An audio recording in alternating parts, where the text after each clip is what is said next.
وقال فرعون يا أيها الملأ ما علمت لكم من إله غيري فأوقد لي يا هامان على الطين فاجعل لي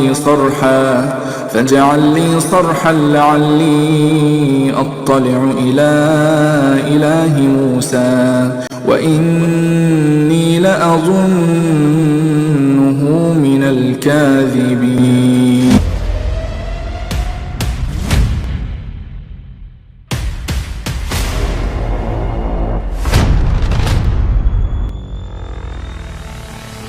اعوذ باللہ من شیطان الرجیم، بسم اللہ الرحمن الرحیم۔ ابتدا ہے اللہ رب العزت کے پاک نام سے جو تمام جہانوں کا مالک ہے۔ پیارے دوستوں، فرعون کی طاقت تو سب جانتے ہیں، مگر اس طاقت کے پیچھے ایک اور چہرہ چھپا تھا۔ وہ تھا حامان، جو کہ فرعون کا وزیر اعظم، اس کا دماغ اور اس کا سازشی ساتھی تھا۔ قرآن نے جب حامان کا ذکر کیا تو دنیا حیران رہ گئی، کیونکہ تاریخ کے اوراق میں یہ نام صدیوں بعد نکل کر سامنے آیا۔ یہی وہ لمحہ تھا جب دنیا نے مان لیا قرآن صرف کتاب نہیں، زندہ معجزہ ہے۔ پیارے دوستوں، انسانی تاریخ میں بے حساب قصے اور سیرتیں شامل ہیں، جن میں بہت سے قائدین اور حکمرانوں کا ذکر ہے۔ انہوں نے دنیا کے مختلف خطوں اور علاقوں میں حکومت کی اور رعایا پر حکمرانی کی۔ ان قائدین میں کچھ ایسے بھی تھے جو اپنے عظیم اقتدار اور بڑی سلطنت کے باوجود اچھے اخلاقاً اور نیک صفات کے مالک تھے، جیسے عادل بادشاہ ذوالقرنین علیہ السلام۔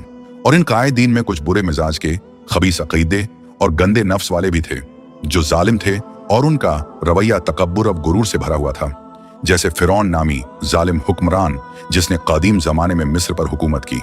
یہاں تک کہ یہ ظالم اس حد تک بڑھ گیا کہ اس نے اللہ عز و جل کے سوا اپنی خدائی کا دعویٰ کر ڈالا۔ یہ دراصل کمال درجے کا تکبر، سرکشی، شرک اور کفر تھا۔ اس کے ساتھ اس کی درباری جماعت بھی تھی جس نے اس کے اعمال کو اس کے لیے خوشنما بنا دیا اور وہ ہر بات میں اس کی اطاعت کرتے تھے۔ انہی درباریوں میں سے ایک حامان تھا، جو فرعون کا وزیر تھا، اور وہ بھی ہر معاملے میں فرعون کی اندھی اطاعت کرتا تھا۔ تو آخر حامان کون تھا؟ اس کا ذکر قرآن کریم میں کس طرح آیا ہے اور اس کی ہلاکت کی کہانی کیا ہے؟ پیارے دوستوں، حامان ایک ایسی شخصیت ہے جس کا ذکر قرآن مجید میں آیا ہے۔ قرآن کریم میں اسے فرعون کی اہم ترین درباری جماعت میں شامل بتایا گیا ہے، اور وہ موسیٰ علیہ السلام کے زمانے میں فرعون کا وزیر تھا۔ حامان فرعون کا سب سے قریبی آدمی تھا۔ فرعون اس سے ملک اور رعایا کے امور میں مشورہ لیتا تھا، اور وہ فرعون کے احکام کو بجا لاتا اور اندھی تقلید کرتا تھا۔ یقیناً حامان نے فرعون کے کئی جرائم میں اس کے ساتھ شرکت کی، چاہے وہ اپنی رعایا پر مظالم ہوں یا زمین پر کمزور و بے بس بنی اسرائیل پر ظلم۔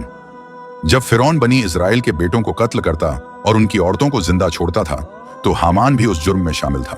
اللہ تعالیٰ نے قرآن میں صاف طور پر ذکر کیا ہے کہ فرعون، حامان اور ان کی فوجیں سب خطا کار تھے۔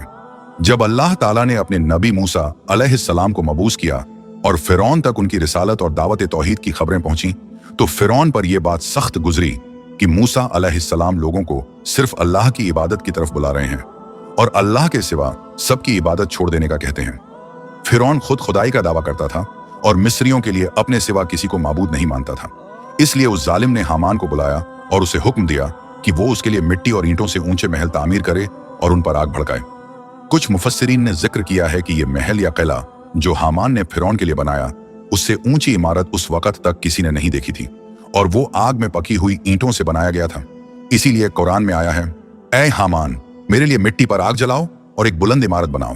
اہل کتاب کا بھی کہنا ہے کہ بنی اسرائیل کو اینٹیں ڈھالنے پر مجبور کیا جاتا تھا، اور فرعونی مظالم میں سے یہ بھی تھا کہ انہیں اس کام میں کسی قسم کی مدد نہیں دی جاتی تھی، بلکہ وہ خود ہی مٹی، بھوسا اور پانی سب کچھ اکٹھا کرتے تھے۔ فرعون روزانہ ان سے ایک خاص مقدار طلب کرتا، اگر وہ نہ بناتے تو انہیں سخت مارا جاتا، ذلیل کیا جاتا اور اذیت دی جاتی۔ فرعون کا مقصد ان بلند عمارتوں کے بنانے کا یہ تھا کہ وہ ان پر چڑھ کر بقول اس کے موسیٰ کے خدا تک پہنچ سکے۔ فرعون اسی وہم و گمان میں مبتلا تھا جیسا کہ پہلے بھی گمراہی میں تھا۔ وہ یا تو یہ سمجھتا تھا کہ موسیٰ جھوٹ بول رہے ہیں، یا پھر وہ یہ تاثر عوام کو دینا چاہتا تھا کہ موسیٰ جھوٹے ہیں۔ چنانچہ حامان نے فرعون کے حکم پر عمل کرنا شروع کیا اور اس کے لیے وہ محلات تعمیر کیے۔ وہ فرعون کے ہر جرم میں شامل رہا، اسی لیے اللہ تعالیٰ نے فرعون کے ساتھ اس کا نام ذکر کیا۔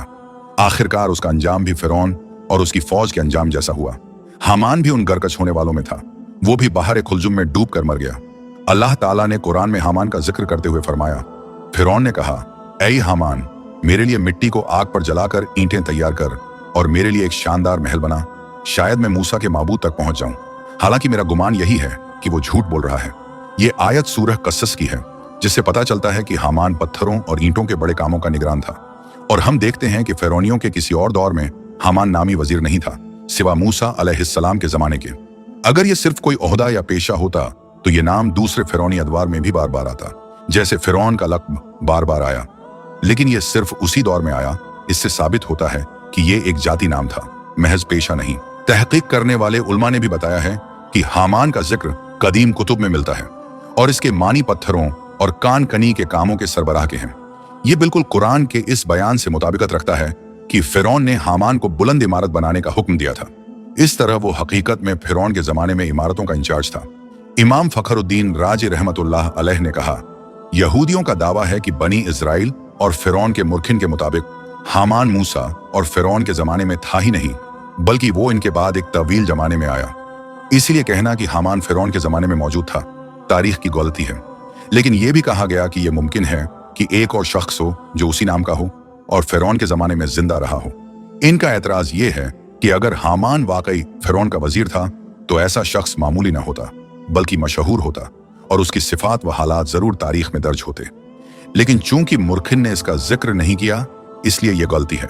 इमाम राजी रहमतुल्लाह अलैह ने जवाब दिया कि मूसा और फिरौन के जमाने की तारीख बहुत पुरानी है और इसमें वाकयात व तफसीलात में शदीद इख्तिलाफ और गड़बड़ हो गई है, इसलिए इन मुर्खिन की बात पर एतबार नहीं किया जा सकता। इस मामले में अल्लाह के कलाम कुरान को लेना ही सबसे बेहतर है। इसके बरक्स रसूलुल्लाह और इमाम अब्बू हनीफा रहमतुल्लाह अलैह के दरमियान का जमाना करीब है और इसकी तारीख महफूज और मजबूत है। बावजूद जदीद तहकीकात और आसार कदीमा की दरियाफ्तें इस बात की तायद करती हैं कि हामान वाकई फिरौन के दरबार में एक बड़ा वजीर था। बहुत से माहिरीन ने इस बात की तस्दीक की है। प्यारे दोस्तों, अगर हामान का जिक्र कुरान से पहले किसी और किताब में मौजूद होता या बाइबल इंजील में इसका नाम आता तो लोग एतराज कर सकते थे, लेकिन ऐसा नहीं था। हामान का जिक्र सिर्फ पुराने मिस्र के पत्थरों और हायरोग्लिफिक तहरीरों में है और कुरान ने उसका जिक्र ऐसे वक्त में किया जब दुनिया को इस नाम के बारे में कुछ मालूम नहीं था। ये बात साफ बताती है कि कुरान अपनी तरफ से लिखी हुई किताब नहीं, बल्कि अल्लाह का कलाम है। इसीलिए कुरान आज भी सबसे बड़ा जिंदा मौजज़ा है। तुर्की के मशहूर मुहक्किक हारून याहिया कहते हैं, जब हायरोग्लिफिक जबान का राज खुला तो हमें इस बारे में अहम मालूमात मिली। इन तहरीरों में वाकई हामान का नाम मौजूद है। वियना के एक अजीब व गरीब म्यूजियम हॉफ म्यूजियम में मौजूद एक पत्थर पर भी ये नाम है। उस पत्थर पर यह लिखा है कि हामान फिरौन के करीब था। इसी तरह नए शाही खानदान के नामों की किताब में भी हामान का जिक्र है। इसमें लिखा है कि वो पत्थर की खानों के मजदूरों का इंचार्ज था। ये तहकीक कुरान के दुश्मनों के खिलाफ एक बड़ी हकीकत बताती है। हामान वाकई मूसा अलैहिस्सलाम के वक्त में मिस्र में था। वो फिरौन के करीब भी था और बड़ी बड़ी इमारतों के काम का इंचार्ज भी। इसीलिए कुरान में बताया गया है कि फिरौन ने हामान से कहा था कि मेरे लिए एक ऊंची इमारत बना। अल्लाह ताला फरमाते हैं, फिरौन ने बनी इसराइल को अपना गुलाम बनाया, उन पर बहुत जुल्म किया, हजारों बेगुनाहों को कत्ल किया, उनका खून बहाया। ये जुल्म बहुत लंबे वक्त तक चलता रहा। बनी इसराइल लगातार तकलीफ में थे। फिर अल्लाह ने चाहा कि उन पर रहम करे और उन्हें फिरौन के अजाब से बचाए। अल्लाह ने अपने नबी मूसा अलैहिस्सलाम को भेजा ताकि वो फिरौन, हामान, कारून और उनकी कौम को अल्लाह का पैगाम सुनाए। अल्लाह ने मूसा की मदद उनके भाई हारून से की। मूसा और हारून अलैहिस्सलाम ने फिरौन से कहा, अल्लाह को मानो, तौहीद कबूल करो, खुद को खुदा कहना छोड़ दो, बनी इजराइल पर जुल्म करना बंद करो, उनके लड़कों को कत्ल न करो, औरतों को गुलाम न बनाओ, उन्हें इजाजत दो कि वो अमन से मिस्र छोड़ दें। लेकिन फिरौन ने बात न मानी, अपनी जिद पर कायम रहा, खुदा होने का दावा नहीं छोड़ा। उसने मूसा अलैहिस्सलाम की सब बातों को झुठलाया। हालांकि वो मौजिज़े बहुत साफ और रोशन थे। ये मौजिज़े अल्लाह ने मूसा अलैहिस्सलाम को दिए थे ताकि लोगों को यकीन हो जाए कि वो अल्लाह के सच्चे नबी हैं। अल्लाह ताला ने फरमाया, हमने मूसा को वही की कि अपनी लाठी से समंदर पर झड़प लगाओ, तो समंदर फट गया और हर हिस्सा एक बड़े पहाड़ की तरह खड़ा हो गया। जब मूसा ने अल्लाह के हुक्म से अपनी लाठी से समंदर को मारा तो वह 2 हिस्सों में बढ़ गया और दोनों तरफ का पानी ऐसे हो गया जैसे बड़े बड़े पहाड़। मूसा अपनी कौम को लेकर उसमें से गुजर गए और फिरौन अपनी फौज के साथ उनके पीछे चल पड़ा। उस वक्त मूसा के दिल में ख्याल आया कि दोबारा समंदर को बंद कर दूं ताकि फिरौन अंदर न आए। अगर वह ऐसा कर लेते तो फिरौन गर्क न होता। इसीलिए अल्लाह ताला ने अपने नबी मूसा को तंबीह की कि समंदर को उसी हालत में छोड़ दो ताकि फिरौन और उसका लश्कर भी अंदर दाखिल हो। अब डरने की जरूरत नहीं। चुनांचे फिरौन अपनी पूरी फौज के साथ उन्हीं रास्तों में दाखिल हो गया। जब तक तमाम लश्कर अंदर ना आ गया, उसी वक्त बनी इजराइल का आखिरी ग्रुप किनारे पर निकल आया। फिर अल्लाह ताला ने मूसा को हुक्म दिया कि अपनी लाठी से दोबारा समंदर को मारो। मूसा ने हुक्म की तामील की तो समंदर की लहरें आपस में टकरा गईं और पानी एक दूसरे पर छा गया और फिरौन अपने लश्कर समेत गर्कन हो गया। अल्लाह ताला ने सूरह इताहा में फरमाया, फिरौन अपनी फौज के साथ उनके पीछे चला तो समंदर की लहरों ने उन सबको ढांप लिया और फिरौन ने अपनी कौम को गुमराह किया और उनकी कोई रहनुमाई न की। इस तरह अल्लाह के हुक्म से समंदर ने फिरौन और उसकी फौज को निगल लिया। यह मंजर ईमान वालों के लिए बाइसे खुशी था, क्योंकि उनके दिल ठंडे हो गए उन जुल्म और सितम को याद करके जो फिरौन और उसके पैरविकार उन पर ढाते रहे थे। जब फिरौन की जान निकलने के करीब पहुंची तो उसने निजात के लिए अल्लाह की वहदानियत का इकरार किया, जैसा कि सूरह यूनुस में अल्लाह ने बयान फरमाया। जब डूबने लगा तो कहने लगा, मैं ईमान लाया कि कोई माबूद नहीं सिवाय उसके जिस पर बनी इजराइल ईमान लाए हैं और मैं भी मुसलमानों में से हूं।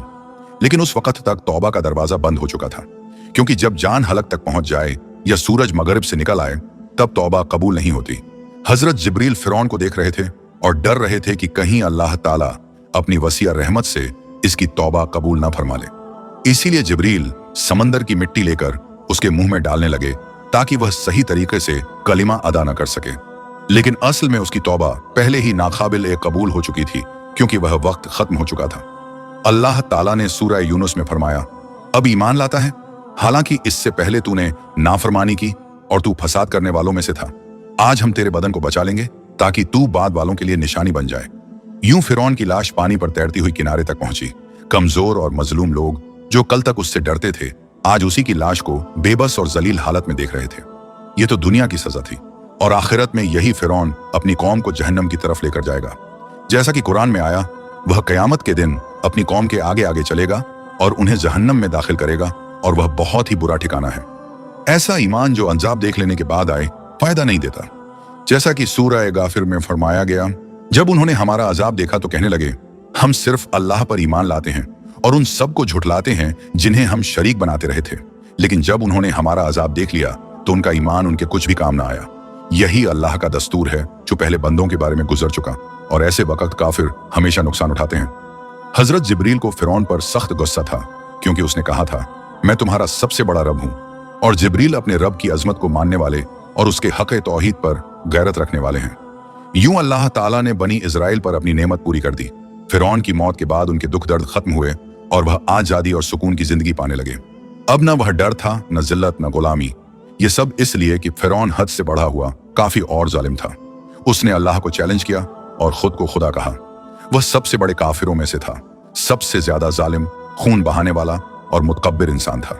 इसीलिए जिब्रील डरते थे कि कहीं अल्लाह की रहमत उसे न छू ले, क्योंकि वह जानते थे कि अल्लाह की रहमत बहुत वसीय है। लेकिन बहरहाल फिरौन की तौबा कबूल नहीं हुई, क्योंकि वह वक्त ही तौबा का नहीं था। आखिर में अल्लाह ताला से दुआ है, ऐ अल्लाह, हमें माफ फरमा, हम पर रहम फरमा और हमें अपनी तरफ पलटा ले। बेशक तू ही बख्शने वाला, तौबा कबूल करने वाला और रहम करने वाला है। ऐ अल्लाह, हमें सीधे रास्ते की हिदायत दे और इस पर कायम रख। हमारे दिलों को अपने दीन पर साबित रख, हमारे दिलों को अपनी इताअत की तरफ फेर दे। ऐ अल्लाह, हमें हिदायत देने के बाद हमारे दिलों को टेढ़ा न होने देना और हमें अपनी खास रहमत अता फरमा। हमें तमाम फितनों और गुनाहों से बचा। ऐ अल्लाह, हमें दुनिया और आखिरत में कलिमा ए हक पर साबित रख। हमें अपना शुक्र अदा करने वाला और अपनी बेहतरीन इबादत करने वाला बना। ऐ अल्लाह, हमें अच्छी मौत और बगैर हिसाब के जन्नतुल फिरदौस अता फरमा। प्यारे दोस्तों, ये कहानी सिर्फ एक पुरानी तारीख नहीं, ये पैगाम है ईमान और यकीन का। फिरौन ने अपनी ताकत दिखाई, हामान ने अपनी चालाकियां, लेकिन आखिरकार अल्लाह का फैसला गालिब आया। यही कुरान की सबसे बड़ी सच्चाई है कि वक्त गुजर जाए, बादशाहतें खत्म हो जाएं, लेकिन अल्लाह का कलाम आज भी जिंदा है और कयामत तक जिंदा रहेगा। प्यारे दोस्तों, अगर यह वीडियो आपके दिल को लगी तो इस वीडियो को शेयर जरूर कीजिए और हमें बताइए कि आपको कुरान के इस मौजूज़े के बारे में जानकर कैसा लगा।